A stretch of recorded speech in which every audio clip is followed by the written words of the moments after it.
So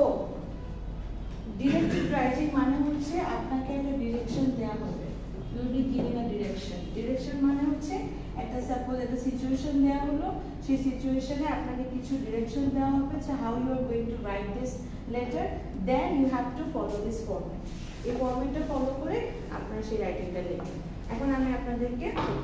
situation mobile data আছে না? কেন নাই?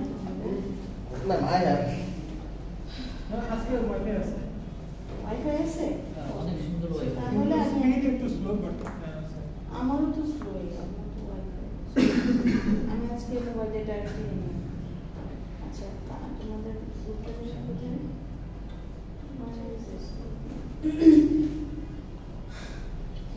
তোমরা একটু পড়ো তো। আচ্ছা আমি বলে দিই। For example, you return to your house one day to find it has been broken into and many of your possessions have been stolen. So you decide to write a letter to the police to report the robbery.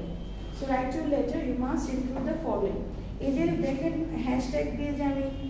দিয়েছি এগুলো হচ্ছে directions, কিভাবে লেখা উচিত, কিভাবে how you are going to actually organize your letter. মানে যা মনে আসবে তাই লিখবো না, আমরা জাস্ট এই কোয়েশ্চেনগুলো বা এই স্টেটমেন্ট অনুযায়ী ফলো করলে দেখবে যে অটোমেটিক্যালি লেটার রাইটিংটা ঠিক হয়ে গেছে। আচ্ছা ডিরেকশনের ফার্স্ট হচ্ছে at what time and for how long you were away from the house when the robbery took place. তার মানে কি প্রথমে আপনার ব্যাকগ্রাউন্ড দিতে হবে যে আপনি কোথায় ছিলেন, কতক্ষণ বাইরে ছিলেন যেটার জন্য, বা ওই সময়টাতে যে রবারিটা হ্যাপেন হলো, সো এটা লিখতে হবে। Then detailed information about the most valuable items taken. For example, your money or your any jewelry items. তারপরে আছে আর কি থাকতে পারে, টিভি, টেলিভিশন, তারপর ওভেন। আমার তো একবার আমার এক মামির বাসায় কাপড় চোপড় চুরি হয়ে গেছে, আমার অবস্থা মানে কিছু না না সব কিছু, গয়না, টিভি, কাপড় চোপড় সব কিছু। Maybe they didn't. Okay, so detailed information about the most valuable items taken. And last stage details, any clues you have noticed and how you think the police might be able to catch the thieves. হয় না মাঝে মাঝে মানুষ একটু সন্দেহ করে যে কেউ হয়তো বা খুব কাছের মানুষই হয়তো বা এই কাজটা করতে পারে। আবার অনেক সময় যদি জানেন না যে না আমার এরকম কেউ নাই, but it just happened like unusual event, তখন সেটাও লিখে যে এটা সাধারণত আমি কাউকে I do not suspect anybody. Suspect মানে আপনার কোনো সাসপেকশন নেই, কোনো ধরনের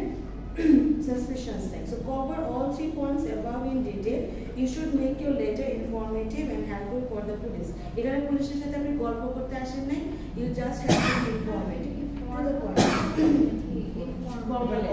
পুলিশকে আমরা সবসময় আমার লেটার, পুলিশের সাথে কেউ গল্প করতে যায় unless he is your friend. হ্যাঁ আমি তো আমার ফ্রেন্ডরা যারা পুলিশ আছে তাদের সাথে আমি নর্মাল কথা মানে ইনফর্মাল কথা বলার আগে আমার চিন্তা করতে হবে যে কোথায় কথা বলতেছি। সে যদি আমার সাথে কেসিতে দেখা করতে আসে তার সাথে আমি নর্মালি কথা বলতে পারবো, বাট সে যদি তার থানায় গিয়ে আমি কথা বলতে চাই I need to be formal at least unless he permits me to do that. তারপর সেই করবে, আমি আর কি করবো মানে বান্ধব দিতে পারি তোমার তো বান্ধব Okay, so start your letter dear sirs and remember to provide a suitable ending. এই এন্ডিংটা কি রকম যে আপনাদের এই মেইন বডি পারে ডিয়ার স্যার ও ম্যাডাম দেওয়ার পরে যখন আপনি এই পোর্শনটা লিখবেন, এই পোর্শনে 3টা পয়েন্টে কভার করবেন। You are going to cover all 3 points. 3 points কি? একটা হচ্ছে at what time and for how long you were away from the house. Second one, detailed information about the valuable items, and third one is any clues you have noticed and how you মনে করো যে বাসা থেকে বের হচ্ছ তখন তুমি এমন কোনো একটা গ্যাং দেখলা যে সাসপিশিয়াস গ্যাং, কিন্তু ওটাকে তোমার তো আমলে নাম নেই চলে গেছে, দেন দে গট মানে রবারিটা করবো হতেই পারে না, আমি just giving you story actually. এটাই লিখতে হবে এমন কোনো কথা না, এখানে কিন্তু এটা বলে নাই যে আপনার একদম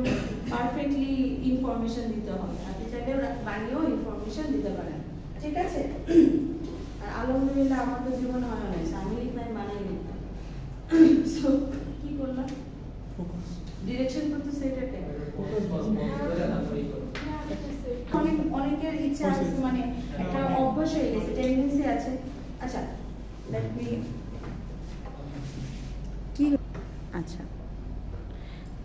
আচ্ছা এইটা যদি লাইক সো আমাদের যেটা মোস্ট অফ দ্য টাইম আমরা আমাদের টেন্ডেন্সি যেটা সেটা হচ্ছে আমরা দেয়ার পরে আই প্রে অ্যান্ড হোপ এই যে এইসব ধরনের কথাবার্তা একটু কমে মানে কি বলবো মিস করবেন seems very very I don't know very common down if I say যে এই জায়গাগুলো দেখা যায় হোপ অ্যান্ড প্রে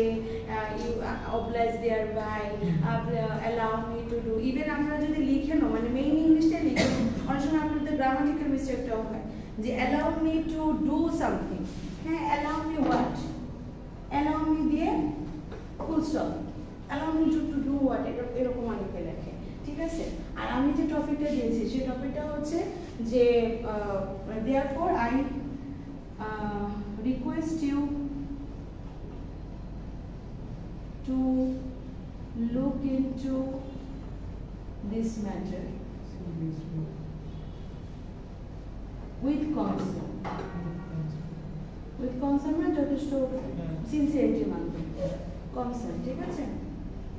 কেন কারণ অনেক সময় রবারি তো সারা দুনিয়া ঘুরে হতে পারে এখন পুলিশরা এত কেসের মধ্যে অবশ্যই আপনারটা কেন ইম্পর্টেন্স দেবে so you have to make a very detailed information you have to do the point লিখতে হবে এখানে আপনার গাল গল্প করার কিছু নাই যে আপনি কোথায় গেছিলেন কোন খারাপ বাড়িতে গেছিলেন এত কিছু না okay you need to make the point very very brief concise and precisely লেখা যেটাকে বলে ওকে আচ্ছা এখানে আমাদের অ্যাড্রেসের ক্ষেত্রে যেটা বলতে হবে পুলিশ যেহেতু সবার ক্ষেত্রে সাইন হয় ম্যাডাম হওয়ার দরকার নেই সো ডিয়ার স্যার ঠিক আছে বাট আমরা অনেক সময় ওই দিনও বলছিলাম যে অ্যাড্রেসিং এর ক্ষেত্রে অনেক সময় আমরা কনফিউজড হয়ে যাই যে কাকে আমি কিভাবে অ্যাড্রেস করবো কিভাবে অ্যাড্রেস করবো if you know that person হ্যাঁ মনে করেন পুলিশের মধ্যে আপনি একদম পার্টিকুলার মানুষকে চিনেন এবং তিনি হচ্ছেন মেল জেন্ডার হচ্ছে মেল তো সেক্ষেত্রে তো আপনি অবশ্যই স্যারই বলবেন ঠিক আছে কিন্তু যারা এই ধরনের পজিশন ক্যারি করে তারা মেল হোক আর ফিমেল হোক everybody is addressed as sir যদি একজন মহিলা পুলিশও থাকে ওনাকে স্যার হিসেবেই অ্যাড্রেস করতে হবে এইসব পজিশনে যারা আছে অফিসিয়াল যারা পজিশন থাকে সেটা অ্যাডমিন ক্যাডার হতে পারে পয়েন্ট ক্যাডার হতে পারে মানে ভালো ভালো পজিশনে যারা আছে ভালো পজিশন বলা উচিত না মানে বলা উচিত যে খুব হাই র্যাঙ্কে যারা আছে ঠিক আছে অফিসিয়াল র্যাঙ্কে তো এই রঙকে সাধারণত আমরা কি করি আমরা যারা ফিমেল জেন্ডার তাদেরকেও আমরা স্যার হিসেবেই সম্বোধন করি ঠিক আছে if she is in the high official rank okay কারণ আমি তাকে ম্যাডাম বলে ডাকলেও যে ভুল হবে তা না but it's better to call her sir okay এরপরে যেটা আছে সেটা হচ্ছে যে ফর এক্সাম্পল আপনি চিনেনই না মানে এমন একজনকে আপনি লেটারটা দিচ্ছেন যার জেন্ডার সম্পর্কে আপনি totally uncertain you are unsure about the gender হ্যাঁ সেক্ষেত্রে অবভিয়াসলি সবসময় স্যার অর ম্যাডাম বলে লিখবেন ঠিক আছে তার মানে বোঝা যাচ্ছে যে মেল জেন্ডার হলে স্যার হবে ফিমেল জেন্ডার হলে ম্যাডাম হবে দ্যাটস ইট আপনার যেহেতু কনফিউশন আছে maybe you don't know that person so যে মানুষটাকে আপনি চিনেনই না বা যে মানুষটার র্যাঙ্কটা সম্পর্কে জানেন কিন্তু সে ওই পজিশনে কি একজন মেল আছে নাকি ফিমেল আছে সেটা জানেন না সেক্ষেত্রে আপনার অবশ্যই স্যার আর ম্যাডাম বলতে হবে but when you are sure about a particular person আপনি জানেন তার সাথে আপনার মোটামুটি ভালো সম্পর্ক আছে ভালো কানেকশন আছে আপনি তার জেন্ডার সম্পর্কে আপনার ভালো আইডিয়া আছে সো মানে সরি জেন্ডার সম্পর্কে আইডিয়া আছে তখন আপনি মেল অথবা ফিমেল হিসেবে যদি থাকে সো স্যার মেল হলে স্যার ফিমেল হলে না দ্যাটস এটা নিয়ে আমাদের অনেক কনফিউশন কাজ করে আমরা দেখা যায় কার সাথে যার সাথে আমার ভালো সম্পর্ক আমি জানি উনি একজন নারী বাট তারপর আমি ওনাকে স্যার বলে রাখতেছি বা স্যার হিসেবে আমি অ্যাড্রেস করছি তার লেটারটাতে এটা করা যাবে না কিন্তু আপনি আবার জানেন না যে which gender he or she belongs so obviously dear sir আর ম্যাডাম হচ্ছে হলো সেফ কেস সেফ জোনে থাকবে তাকে অফেন্ড করার কোনো অপশন নেই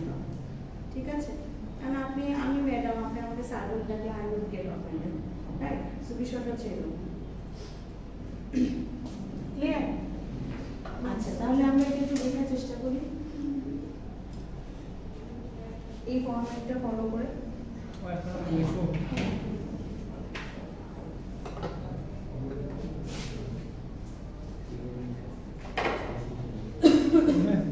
লেটার লিখতে গেলে একটা কমন কোশ্চেন লেটার কয় পেজ লিখবো কোথা থেকে শুরু করব লেটার পেজ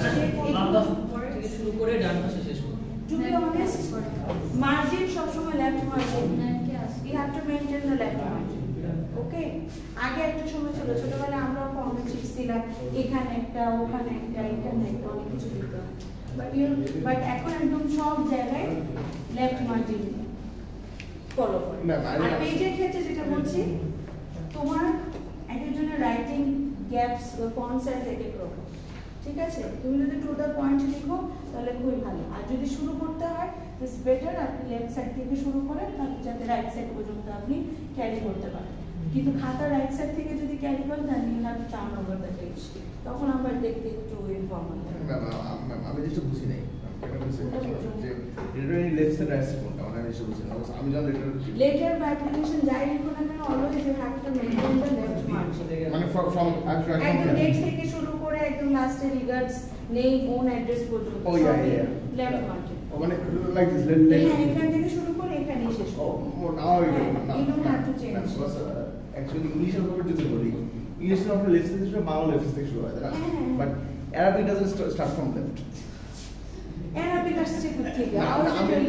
relevant কেন বললাম কারণ in many letter I've seen like in class 5 I'll see like অনেকে লেটার সময় অ্যাড্রেস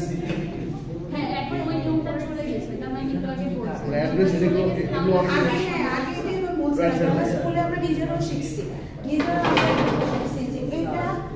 এইটা এই জায়গায় লিখতে হয়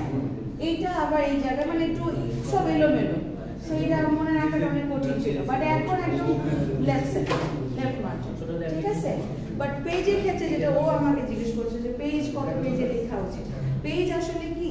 এখানে কিন্তু পেজ কাউন্ট করা হয় এখানে আসলে কাউন্ট করা হয় তোমার কন্টেন্ট অফ ইউর লেটার তোমার লেটারের কন্টেন্টটা কতটুকু বড় হওয়া উচিত প্রিসাইজলি লেখা উচিত এখানে আমরা অবশ্যই এসে লেখার মতো অপশন না it's all about to the point লেখা তোমাদের কি কেস হয়েছে আর এখানে যেহেতু তোমাদের এই লেটার রাইটিং একটা সবচেয়ে বড় সুবিধা হচ্ছে আমরা একটা ডিরেকশন দিয়ে দিচ্ছি যে কোন কোন পয়েন্ট তোমার কভার করা দরকার তো এক একজনের রাইটিং